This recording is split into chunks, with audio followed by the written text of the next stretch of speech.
Today on Tobacco Adventures.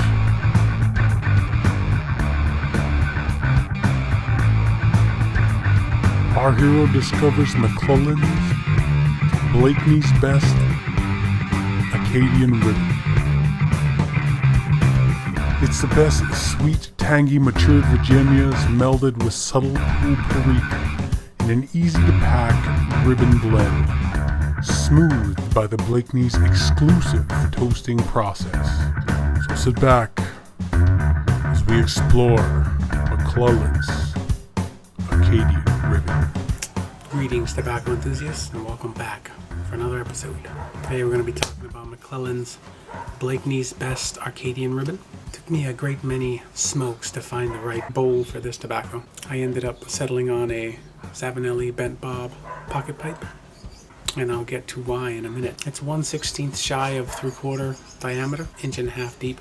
Now I found that this tobacco I could smoke at any time of day, whether it's the first smoke or the last.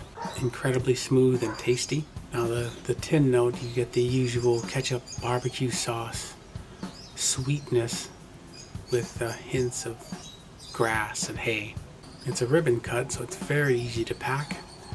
It did come a little moist, so you might want to let it sit out for a minute or two before you pack it, about 3/4 of the bowl. Now on the charring light for this blend, it's the typical citrusy, grapefruit, blood orangey taste that you get from red Virginias. Charring light, just fantastic. You're just immediately hit with this strong citrus. About a quarter way of the bowl, you start seeing the perique poke its head out a little bit. Not strong at all, just that light, peppery mouth feel. And the taste stays pretty consistent till about the last quarter of the bowl. Unfortunately for me, that's where this tobacco turns south. That's why I chose a pocket pipe. It seemed if I used my regular Virginia pipes with a 3/4 bowl and 1.5 inches or 1 3/4 depth, last quarter of the bowl, even though the retrohale was still fantastic, it left this awful taste in my mouth. It was like I was drinking a really dry wine, as well as just having this off kind of flavor. It's not really chemically, but it's just, I always just ended up, the last quarter was always a struggle. The retrohale was still fantastic. It was a chore to get through that last bit of tobacco, just because it just had this awful taste in the back of your throat.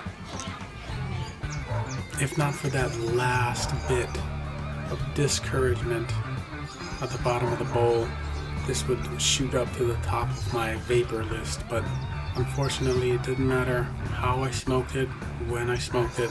The only thing that seemed to help was just smoking very little bit of it. So if you don't have a pocket pipe, I would just fill it up about halfway.